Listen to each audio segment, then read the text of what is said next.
No problem.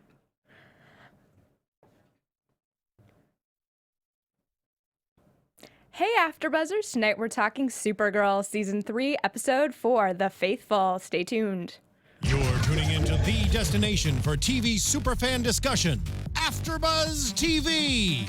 And now, let the buzz begin. Hey, I was being cheeky when I picked the music this week. I mean, No shame, but that's what we're dealing with. we like irony here at AfterBuzz. So we have a lot to unpack in this episode. It is a crazy one, and I feel like we all have real strong opinions about it. So I want to jump into the episode, but first, you can find AfterBuzz at AfterBuzz TV, all of our social media, and you can find me at Stephanie Wenger. I'm Joelle Monique. You can find me all over the internet at Joelle Monique and every week at blackgirlnerds.com. I am Lex Michael. I'm here. He's Hello. back! Finally, I am here. I'm very happy to be here. I'm all over social media at the Lex Michael. As you guys can see, maybe we're down both Tari and Lucretia tonight. Yes. Tari unfortunately had to take my place in the Speed Force, and Lucretia was having none of that nonsense. Lucretia is now hip deep in a journey through time and space to pull our fearless leader Did you Tari say J. hip Miller. deep? Hip deep. Did she start? Did she do the hokey pokey? She waded into it, and now it's like a quicksand scenario, and she's just trying to keep herself above while she pulls our fearless leader out God. of the time speed We're gonna place thing. we're back. gonna get everybody back. There's gonna be a powerful five here. in time for the Gonna be crossover, a at least. minute. Yeah, exactly. My but guess is after the holidays. I have faith playing into this whole episode tonight that we're going to get all five of us here, and it's going to be amazing because I don't think we've done it yet this season, but we promise we will. So let's jump into this and talk about this. I want to call it a cult, a Supergirl cult. What is happening? It definitely would call it a cult. Yes. Bunch of people worshiping themselves and kind of committing acts of terror. Yes. to, Oh no! By the end, Homeboy with his explosion under the hockey rink definitely I qualifies mean, even the as. fire set earlier could be considered an act of terror in order to convince everyone else that Supergirl is a god, I guess. Was the end result? I know that at the very end, his whole goal was like, she'll save people and then they'll join the cult. But before then, I don't know. I guess just prove that she's a god. She'll save you. Yeah, I have to say that I felt like this was a strange move for Supergirl. I felt like we had a real path we were going on this season in the first 3 episodes, and this episode really felt like kind of its own separate away from what they'd been doing all season. We definitely sidestepped a lot of what we'd been playing with for the first 3, right? This is 4. Yeah, this right? is episode You 4. just said this a minute ago. No, I should know. it's episode 4. You got it. We definitely sidestepped a lot of what we've been dealing with, but I do think, although this is not the way in which I would have expected them to go about it, I think by the end of the episode, we fold ourselves back in a way where maybe now Kara will be directing herself away from the mope of it all, possibly. Interesting. I feel like this will bring her kind of finding reason behind what she's doing. I think she's gotten to a point where, and we talked about it in past episodes, where like she enjoys the attention of it, and this is bringing her back to like a purpose. Right. In all like of it. in their last conversation, Colville was talking about how like when I saw you on that plane wing, you seemed open and free, et cetera, et cetera, et cetera. Yeah. Now you look like you had a real bummer of a breakup at the end of last season. You look like your boyfriend went through a portal. I've watched Buffy. Yeah. And now, yeah. I miss that Lex humor. Well, no, not for nothing, too. I keep thinking about how Buffy like it is. She's sad and acting out because she put her boyfriend through a portal at the end of last season. And even though we haven't seen her boyfriend yet, even if we followed no news, we know he's around this season because his name is listed among the series regulars at the beginning. True. It's very Buffy. And I mean that as a compliment. That show rocks. But I did appreciate that it seems like, okay, they acknowledge that the tone, much like Flash in their 3rd season, the tone of Supergirl so far this season has been a good deal more somber than it's ever been. So I'm hoping that this is the beginning of a pivot back towards Kara embracing the light. I agree with that. I do kind of feel like there has to be a balance amongst the CW shows. Like, The Flash is on an uphill right now. And not for nothing, like, they're nailing the tone on Flash this season. They're doing a phenomenal job on Flash, but then... Joel's like, no. I feel so opposite of everyone. Everyone is having too much fun. Every time you throw out a video, I'm like, I don't know. Yeah, you know who's not having fun, though? My boy Kid Flash. That's true. No Kid fun Flash is for not him. having... It's rude as hell. I agree with you on that, but I feel like we should save that for the Flash after show. We can get into all of that. But I feel like this show certainly has taken that, like, negative... not negative, but there's certainly, like, more angst this season on Supergirl than we've seen in the past. Yeah. It kind of... I don't know if this angst has been earned yet. I was with Kara in the very beginning of the season. Your boyfriend left. That really sucks. He had to leave. You didn't really have a choice. Neither one of you was ready to let go of that relationship. That's a lot of really intense emotions to deal with. Several things hit me off, and we'll get into some of the B story. But, like, I just don't know if Kara reacted to the cult in a way that I felt was believable. And I don't know who to blame for that. It just seemed like such an out of nowhere episode for me. And I had a really difficult time connecting, and I didn't feel like either the cult didn't go far enough or Kara wasn't as affected by the cult as I would hope that she would be. I don't know. I get what you're saying as far as you would think. I mean, I don't know how I would react if I was a visitor from another world and people were devoting a cult to me. But it does seem like the type of thing that you'd think would shake one to their very core. Although, again, this is super jaded, I put my boyfriend through a portal, Kara. And so, to your point, though, about maybe the somber tone of the season thus far not feeling earned, again, it's like really within the universe, I only have Flash to compare it to. And when you compare, like, where we were at the end of season 2, where... spoilers, I guess, where Barry has to watch his dad die now on top of having lost his mom, goes back in time, creates Flashpoint, erases his friend's brother, swaps out Diggle's baby for a different baby. That was a really great season. Huge, and the stakes are massive, and the consequences are just as massive, not just for Barry, but for the people around him. Yes, the things that you say. Kara put her boyfriend through a portal.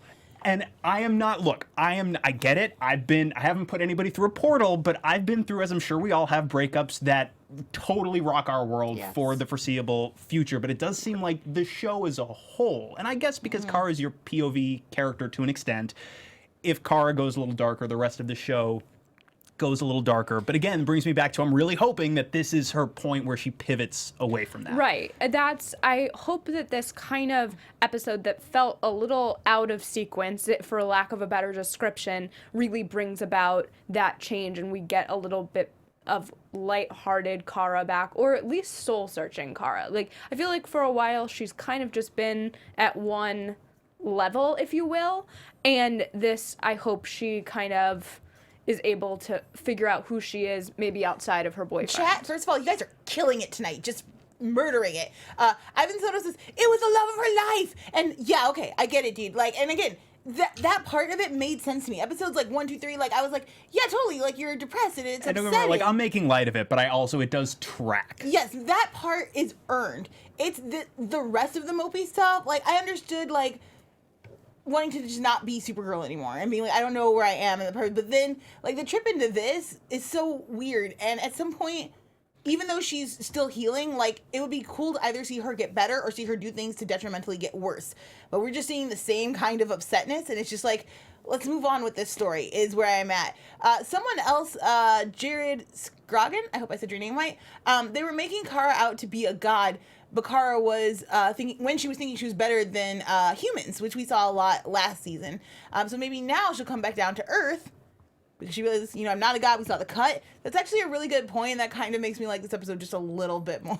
Well, I'm sorry. Go ahead. Oh no, I was just gonna say I feel like I wanted a moment from Kara or Supergirl where she kind of has that moment of freaking out. Like, I don't know what it would be like to have a cult about me, but I feel like she should have had that freak out moment. You put it together for me now. Here's my issue with it. Okay. She doesn't go far. It's not like you need to stop. Like, especially to me, Kara, the Supergirl I know, when people start putting themselves in danger, like, she gets pissed. Like, and we've seen Kara go from, like, like to a sort of dangerous Supergirl, or at least a more aggressive Supergirl in the past. And I was upset that we didn't get like before the kryptonite is revealed. Like I don't feel like she was passionately enough. Like she felt so far away from Supergirl, and maybe that's the point. Like at the end, but not having her here really bothers me. Like this is a point where I need Supergirl to be back and be like, you are putting lives in danger. This is not cute. It's not funny. I've told you to stop, and you're not stopping, and it's an issue. And I feel like she was just like, I don't know if she was babying him because like he was worshiping her. I don't know if she's too stuck in the mud from the thing that's happened to her, but I want my Supergirl back. Like I want kick butt Kara back in the chair. So I want to. It sounds like we all generally want the same type of pivot to happen. So piggybacking on that and a couple of other things we've talked about, my eyes keyed into this comment in the chat from Hunger Games fan 032312. There's a lot of numbers My there. eyesight rocks. I got it. Says it's not just about her boyfriend. It's about everything she's lost. She's lost her family, her entire planet. Losing Mon-El brought those feelings back. Yes. Totally fair. And to tie it back into this idea of a pivot, one of the ideas in this episode, and you know, your mileage is definitely going to vary on an episode like this, but one of the ideas that I thought was really interesting and may feed into that ascent from the darkness is that she actually got a piece of her culture and her home back. It's not the same as getting her family back. It's not the same as getting Mon-El back, but it is a piece of Kryptonian culture, a piece of home for her, a piece of her childhood that she now has. She has returned to her. I think to be fair, maybe my issue is like I'm just not a religious person at all. Nor am I. And usually, but I'm fascinated by religious culture and experience, and I felt like when I get to see how that's pitted against each other, I feel like if you're going to broach a subject, especially this intently when you're dealing with like acts of terrorism, when you're dealing with what is faith and is faith blind, or is there like real world tangible things that encourage your faith, you really need to dive into those themes. And I felt like they were kind of talked about in a circular way, but never really addressed or confronted within the action. Well, I feel like a lot of it was, most of what they were doing was shorthand. It was a metaphor for just about any religion you wanted it to be. It was just so vague. Like, please don't be offended by any of the Right. things we have said here, which, if you're going to approach religion, I think you got to just, for me anyway, it needs to go all of the way. I've noticed a kind of trend culturally of people being like, well, we want to like if you have faith, like that's fair, and it totally is fair. You're allowed to have faith. It's hard for me to get into shows that deal a lot with religion. It's just hard for me to access it emotionally, I guess. For me, it's never about what the story is necessarily. It's how they're telling it. And again, like another idea that I thought was really interesting in this episode, and actually the DC movies hit this pretty hard with Superman. The idea that in this world, if a being, especially one that resembled humans, with godlike powers descended from the sky, I don't think it would take all that much time for some sort of religious sect to form around them. Totally fair. I think that makes a lot of sense, and I think that's a lot of what was at play tonight, was this idea of if you had this person who could save everyone. I mean, and that's kind of what they're claiming in this cult religion, whatever you want to call it, is that she's able, it doesn't matter how many people, like what the situation is, Supergirl will always be there. And I thought one of the most powerful moments in the episode is when Supergirl is laying on the floor and you kind of see that like she can't be everything to everyone, right? And I think that's a lesson that she's going to have to internalize as well, because I think for a long time that's been what she is. And have we seen her on the show? I know we've seen her incapacitated by various forms of kryptonite. To my memory, this is as low physically as we've seen her brought by green kryptonite, at least. As far as I can Yeah. remember in chat, call us out if there's an episode where you feel like she was more. I could not. I feel like this was when she really was like almost stopped by it and really couldn't.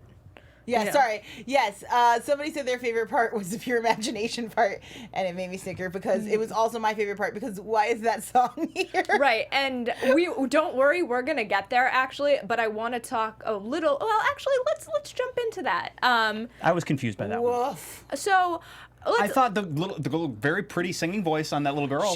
She sang beautifully. All the little It's girls a doing the lovely Supergirl song. dance was they great. were very cute. Big fan of all that. All actually give a shout out to all of the additional casts this week. Were really solid. Like, lead cult guy was good. Blonde chick who was talking about when she fell off the building, which is actually they think they actually brought that actress back. Like, we see Supergirl. Yes. She's having a fight with Kat, like, on the balcony, I think. And then she hears the girl falling and she, like, leaps to save her, if I remember correctly, or she's talking to somebody, I remember. Oh, you got me beat memory-wise. And she's like and she hears the falling and then takes off to save her. I believe that's the same actress. Again, feel free to correct me if I'm wrong. I'll check Reddit boards tonight. But she also was really great in her performance of, like, this is why I believe in Supergirl, and I thought all of that was really great. But yeah, I didn't understand the song choice. There were some odd, that was an odd one to me. I think it's just what kids sing, though. I don't. Is it? Are there that many? Do you think that many? Like, how old could Ruby possibly be? Ruby's max 12. 7? Yeah. Right. I would say 7 Max to 12. Do 7 to 12-year-old kids still know Willy Wonka? I don't know. I mean, if they do, that's awesome. But do they? I agree with you but I think it was meant to be a break from what else we were kind of getting in this episode. Well, part of me, in context, given the rest of the episode, was like, is this a thinly veiled commentary of some kind? That's what we were talking about, because it was like, Yeah. we'd had all this discussion about religion built into the conversation and structurally for the show, and then, like, pure imagination.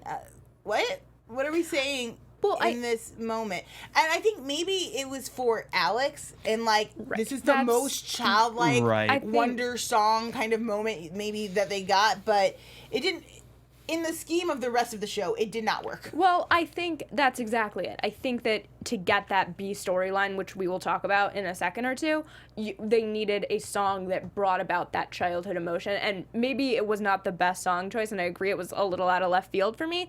But I get what they were trying to do with it, which was bring up those childhood themes, because Maggie and Alex, certainly that's something that they're going to be addressing in the episodes to come. Like, it's very clear at this point. But I do want to wrap up the discussion of the Supergirl cult before we go there. And where I got really creeped out in the episode was when these people were starting to do violent acts to show their faith to this organization. That's where it got weird for me. Well, sure. I got news for you about the real world. Right. No, I understand the real. But no, that's like one of the things I thought was the most interesting about it. Even though we've talked about how a lot of it was painted with broad strokes. I liked even in the broad strokes where this cult could essentially stand in for almost any major organized religious group that there is. I still liked some of the points that we were able to make. I mean, you look at Koval at the beginning of the episode when he saved with everybody else in the plane crash, and he's just the worst. He's picking on this poor guy next to him on the plane who's done nothing to him that I can tell. And, like, you watch this poor boy's face drop. Is my wife cheating on me? During the entire prologue. What's happening? And, like, you can read on this guy's face, like, oh my God, he knows my life. It's like you're imagining him getting off the plane, immediately picking up his phone, be like, honey, what's up? But you see him completely turn his life around. And you see, like, wow, okay, in more ways than one, Supergirl seems to have saved him, so to speak. And then you watch him slide further and further and further and further into this belief system. And I guess this is the difference between faith and religion, right? Because once you organize, and it's not just religious, once you organize in any way with any type of hierarchical structure, eventually somebody's at the top. And you better hope that whoever's at the top is not so blinded by their convictions and their faith that they're leading you down the wrong path. And that's something, and this is not me making a sweeping indictment of religion, not at all. It's just we've seen over and over and over again how even the best of intentions can either be lost or perverted in the wrong hands. And I think we saw that. And that element of it was interesting. Yeah, and I think it certainly pushes that pivot that we're talking about, but it was hard for me to watch in a lot of ways, because it's when it becomes that, when it becomes violent and aggressive in that way, it changes. It's not in the typical Supergirl arena. Very much not. Yeah, it's not a comic booky story. Yeah. Well, one thing I like about that is I feel like a lot of times superheroes are given these monstrous villains, and it's easy to fight those guys because they're evil.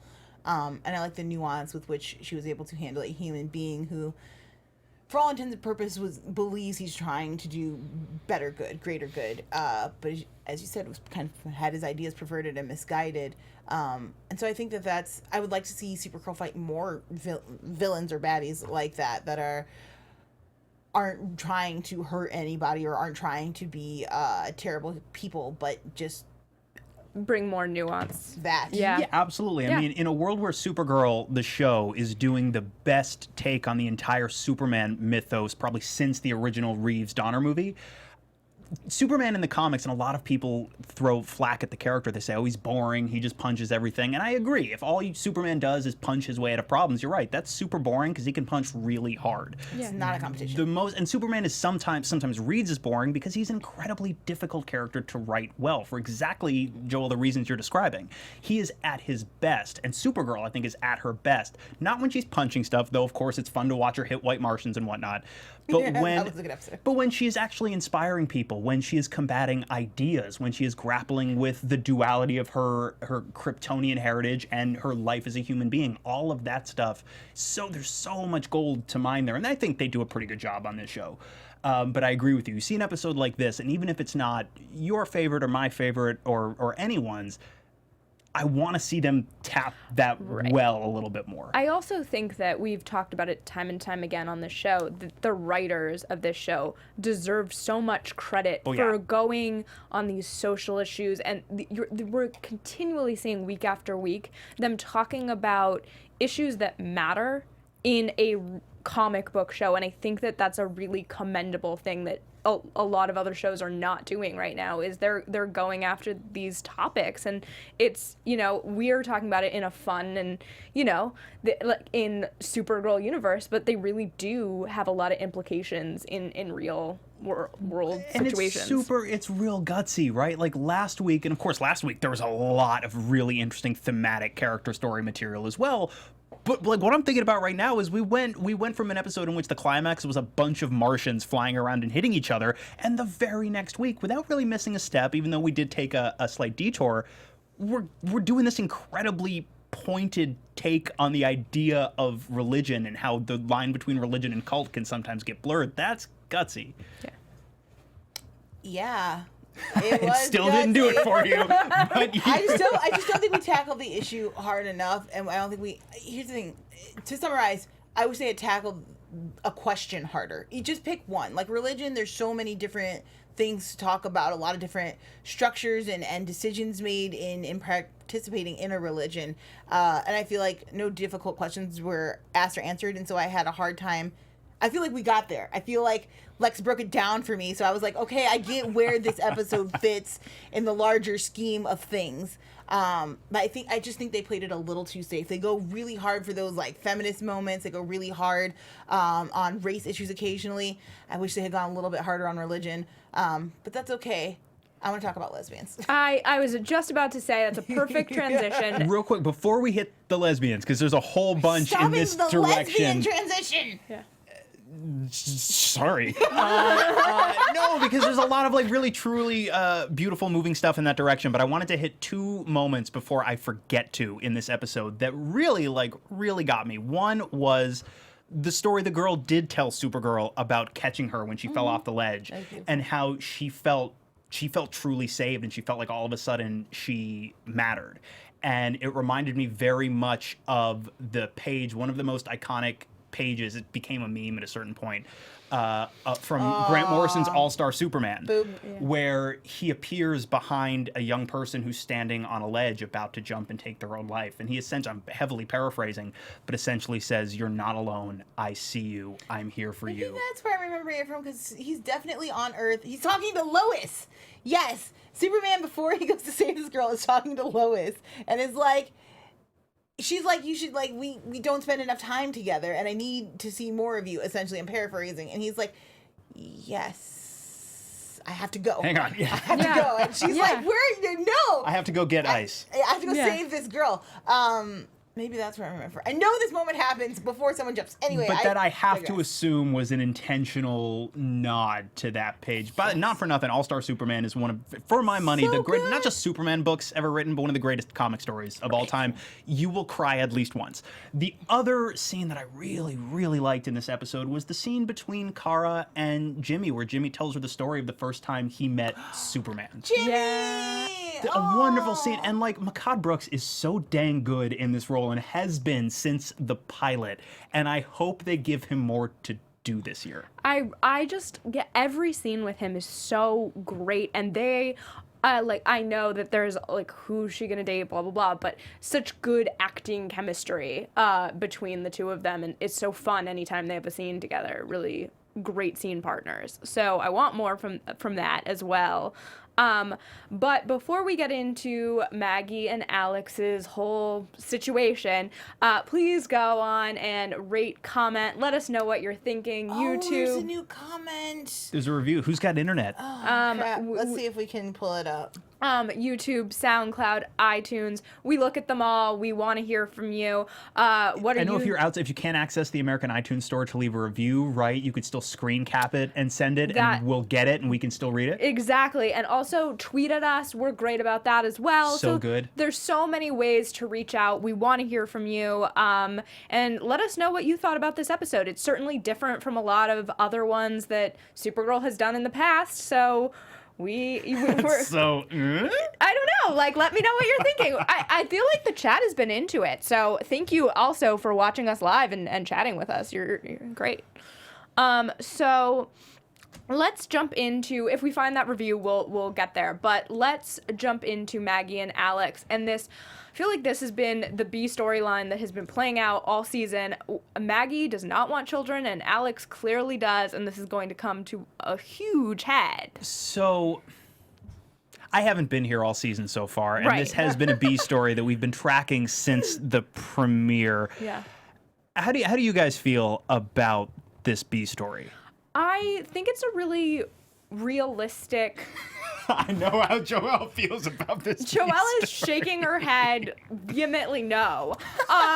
So I just feel like what I like about this is I think it's going on too long. Like, I want it to now, and I think it will in the next episode, come to some sort of head. I want the fight between Alex and Maggie. Whether it ends their relationship or not, it's something that absolutely needs to be discussed. What I do like about it, though, is that I think that this is an issue that couples have. That it's something that happens. Like, do I want kids? How many kids? And all of that. And it's something that you have to either agree upon or compromise, whatever it is, however you solve that problem. I'm not here to tell you how to. Thanks. Yeah, like, that's totally fine. But like, I like that they're going again with this issue. Okay, so I'm gonna compliment Sandwich it. This is an important issue. You know, it is a challenging issue that a lot of people have to face, discuss, talk about. I'm really glad that the show wants to address these kinds of issues. Dope. My problem is that it is not at all dramatically interesting, because you know immediately that she just wants to have a baby. Like, it is written all over her face. There's never been a moment where I'm like, maybe Alex could not have a child. Like, for 3 episodes, I've been like, girl, just admit it to yourself. And that in and of itself is a huge problem, just again, dynamically for the show, because I've been telegraphing this B story for forever, and I have a feeling like next week I already know exactly what's going to happen with this story. I just want something. I'll throw in a second compliment, which is that thank you for not destroying the lesbian relationship in death. We've seen happen time and time and time again on a ton of network shows where it's like, I mean, I hope they still don't, but it's not outside the realm of possibility. it seems pretty clear to me that that's not what's going to happen. I'm with you in that I very much hope it doesn't. Yeah, I I think- agree with you that would be a really tragic end to this. I love them as a couple, and The one thing I'll say for Supergirl is they are on their feminist tip. Like, they may flounder around on others, but for where the feminism comes in, they're really on point about it. And this is a huge topic, and it's the CW. And with 100 having had an entire convention made out of the death of a lesbian character, I'm really hoping that they don't follow in those footsteps. because it's fine for people to die. They just need to have a reason that they're dead. There needs to be a valid reason and point behind why characters are killed off. So I'm not saying, because I get the sense that Maggie might not be around for much longer. Like, there seems to be a closing of this. She, like, dealt with her father last week. It seems like the girls are kind of splitting apart. Well, so, like, so you phrased it, I think, more eloquently than it had occurred to me too. The way you phrased it was, it's not all that dramatically satisfying. Yeah, no, it's not at all. And I agree. Although I think Floriana Lima and Kyler Lee just crush every single scene them together. and not even just together. I think they crush dang near every moment that I can think of that I see them, and I think they're playing this storyline very, very, very well. And I agree, it's a very real issue that couples face, and yeah, it can be insurmountable, because once you commit to the idea of having kids, you've made a decision about what your life will be, and you've made a decision about what you feel you need your life to be fulfilled. And if somebody else doesn't feel that way, yeah, like Alex says, once Maggie's completely made up her mind, the only way to really resolve it is for her to let it go, and that can be dang near impossible. I'm engaged intellectually. I'm not really emotionally hooked, because as much as I love the two of them, honestly, at this point in my life, I'm not thinking a whole lot about kids at all. So this is something that I have a hard time relating to beyond intellectually, which is totally fine. There are plenty of circumstances depicted on this program that I cannot personally relate to. The other issue I'm having with it, and this is a me thing, is that I know why this storyline is here. Yeah.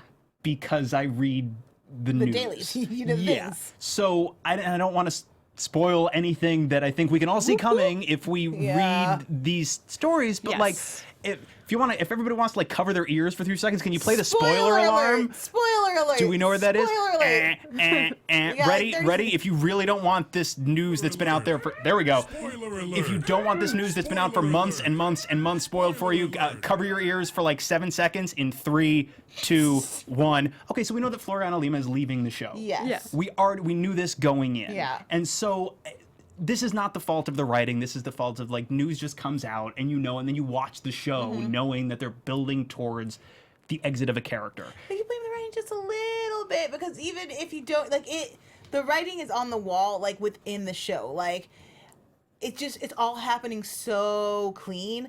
And I guess that's really my problem, is I feel like a lot of the drama that's happening has been so clean lately. Like, it feels with her father, little... like, he came in for one episode, they met up, it wasn't working out, leave.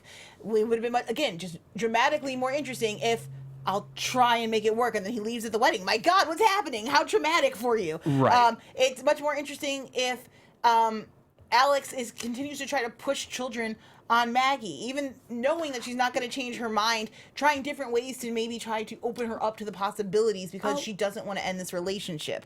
That's dramatically interesting. I just feel like we're hitting, like, everything just wrapping up so easily and clean. Like you say, like, clean very much. And like the word I was going to use, and I was going to say contrived, but that sounds way harsher than I mean it. I actually think the individual moments, the individual pieces, all the gears work really well, but I agree, it feels a little bit manufactured out of necessity, which it is, because this actress who was a recurring guest star, I assume she booked a series regular somewhere else, and that's what you do. You got to chase the bigger job. Not mad at her for it. No, not at all. It's a shame, because I love her on this show, and I love them together, but no, that's how the business works. I agree with you on that. I love them as a couple, but I also wish that if they were going to go into this issue, that they really kind of went, like, Alex told her sooner, and we got a little bit more of, if it's gonna work, why? If it's not gonna work, why? I want a little bit more of, like, that, like, can we compromise? What does this look like? I feel like, because Alex is, like, resigned in a lot of ways to, like, this is never gonna work. And I feel like there's no way, especially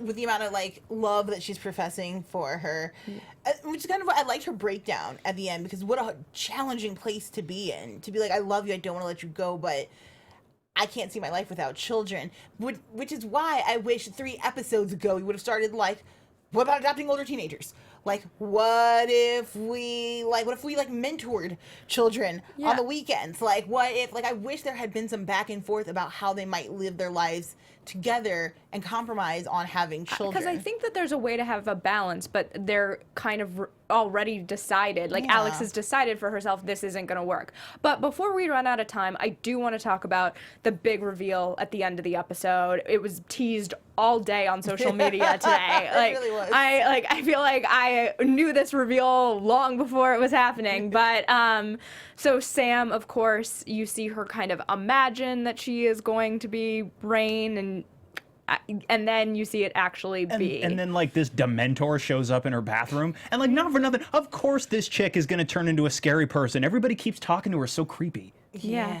It's also very Halloween. I know that that's probably random, but it felt very Halloween. It did. I also find the storyline to be wicked confusing.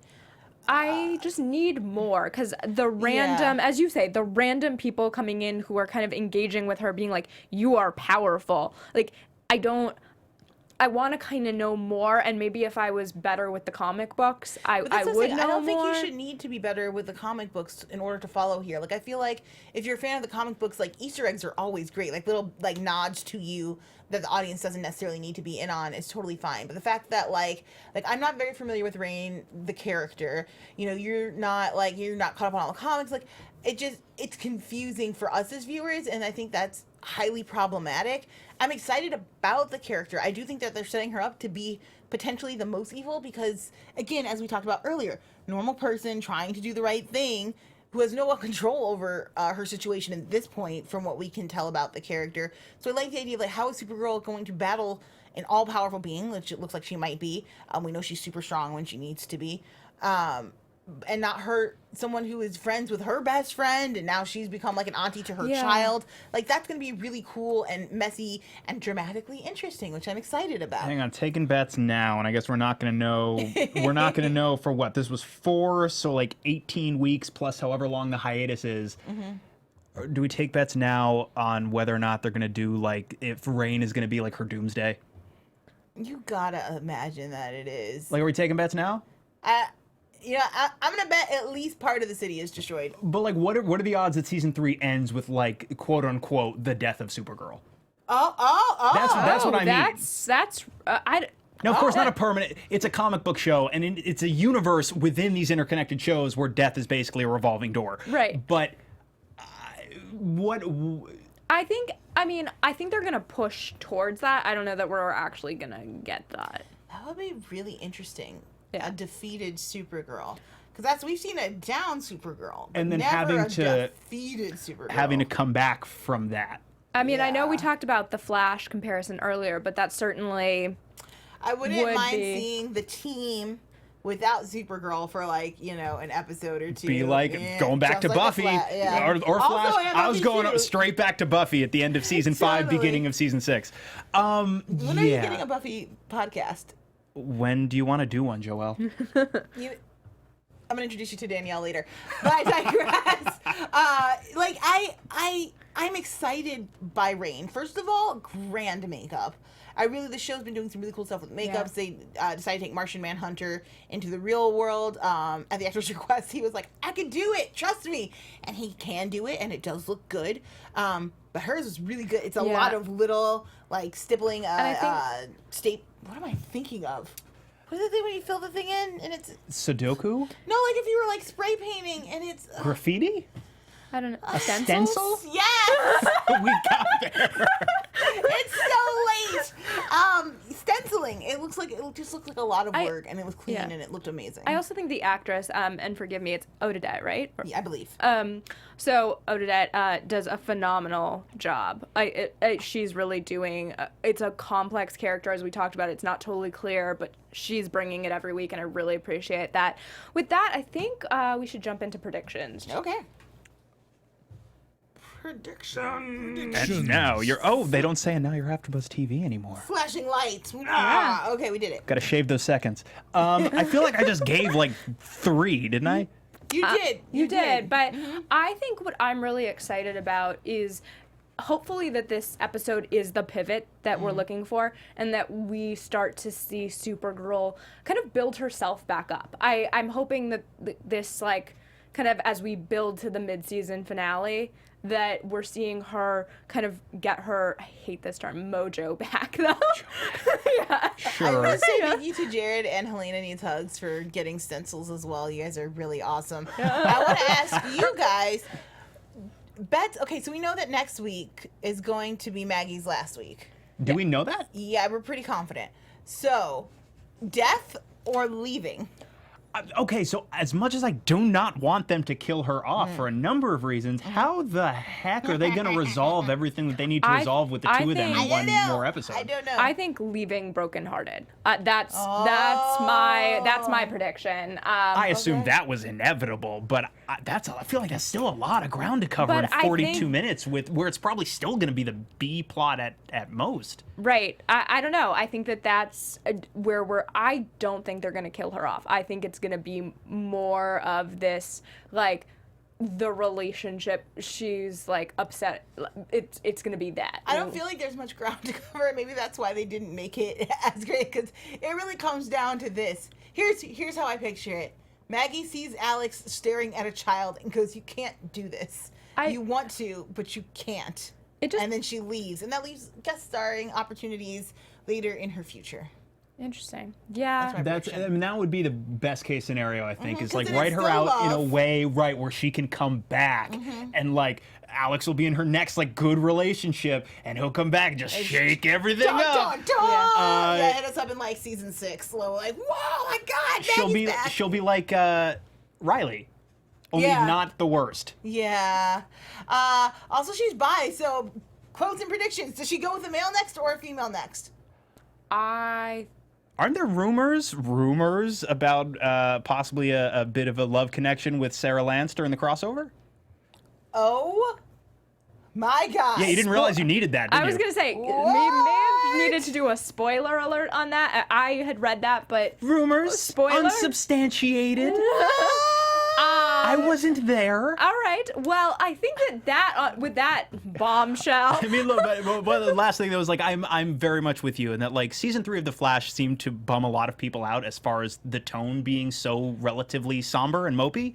Didn't bother me as much as it seemed to bother some other people, but I do think a lot of these shows are at their best when they are bright and they are fun, and that doesn't mean we can't tell stories with serious stakes. In fact, I think The Flash being as bright as it was, say, in season 1, was what made some of the devastating emotional blows that much more impactful. The third time you see Barry's mom die, spoiler alert, real rough. Still works, still somehow works. They killed her every season, and I still cry. Perfection. But I think, especially in a world where Arrow is angsty enough for 7 shows, I think, yeah, these shows are at their best when they're a bit brighter overall, and especially Supergirl, because in the DC Comics pantheon, Superman and Supergirl, more than any other character, are the ones meant to represent the best we can be, the brightest aspects of ourselves, the truly aspirational figure. And although I love mining Kara's human experiences for that emotional gold, yeah, I'd like to see her get back to that soaring beacon that we all look to. Yeah, definitely. And I just, I guess I didn't know how much I needed Kara, which is a little shocking to me. I've been watching the show for a long time. I've liked it, but I didn't realize how much I identified and supported and loved the arrogant Kara I was bashing, like, back in season 2. Yeah. But I was like, how dare she think she's so much better than everyone? I'm like, come back here and just demand people obey your authority. Like, I need that Kara. I really want to see her kind of come out of this, and I think figure out who she is outside of this, outside of kind of this traumatic experience and everybody leaving her. And that's really what the problem is she feels like no one stays. And if she can figure that out, that's a really interesting plot for the rest of the season. Also, it's just more of John and his dad. Yes. I just want more. Obviously, I just want more like daddy-son Martian adventures. I would like a road trip episode. I would like... in their spaceship car! Yeah, I want him to really meet White Martian girlfriend. She's not really his girlfriend, but kind of, because we haven't really had that. And what are the customs like? It's like, guess who's coming to dinner from Martians? Yes, and then I would... Yes! Yes! Lex! Yes! And then finally, I would also like an episode where they discuss their religion and like where he's kind of going, like this. Yeah, like, we why Earth? end the episode in like our little closing montage. We see Jean kneel next to his father to pray, and yeah, I'm going like, wait, what? We could do a whole nother hour on that. Are we gonna do a whole hour on that? That's Why not? dynamically interesting because what are you guys like? What are they praying for? Like Mars is gone, so like what? I'm not again. That's not like downing on their religion. I'm just curious as like what holds that together. Like again, dramatically interesting is like what do you keep believing in when everything else is gone? Fascinating stuff, and those guys together are just amazing. So good. I feel like we've brought up a lot of questions tonight. So many. And please let us know what you're thinking on social media. You can find AfterBuzz at AfterBuzz TV. You can find me at Stephanie Wenger. I'm Joel Monique. You can find me all over the internet at Joel Monique and every week at blackgirlnerds.com. You can check my review for Thor is out on Black Girl Nerds right now. Sundays, not for the next week, but the week after, we have Animation Weekly, which I do with Carrie D. Lane, and it's super amazing and fun, and we definitely want you guys to check that out. And finally, if you check out my Instagram, which is Joelle_Monique, this weekend, I'll be in London covering the Justice League press junket. So there's like behind the scenes stuff. There's a new Batman car, potentially interviews with some of the stars. So definitely check that out. Sweet. I am all over social media at the Lex Michael. I'm here at AfterBuzz. I talk about this show. You know that because I'm here again, which is super exciting. Yay! For me. I talk Legends of Tomorrow on Tuesday nights. I have a show with Tari J. Miller, our fearless leader, who is currently trapped in the Speed Force. It is called Missing Out, where so good. we turn each other on to various pieces of media It's that amazing. we missed based on our various differences in cultural backgrounds. So we thrilling. had Lucretia Lyon on recently. We had Mr. Dave Child, who you may know if you watch the Legends Joel's panel. invitation must have been other lost in shows. the mail.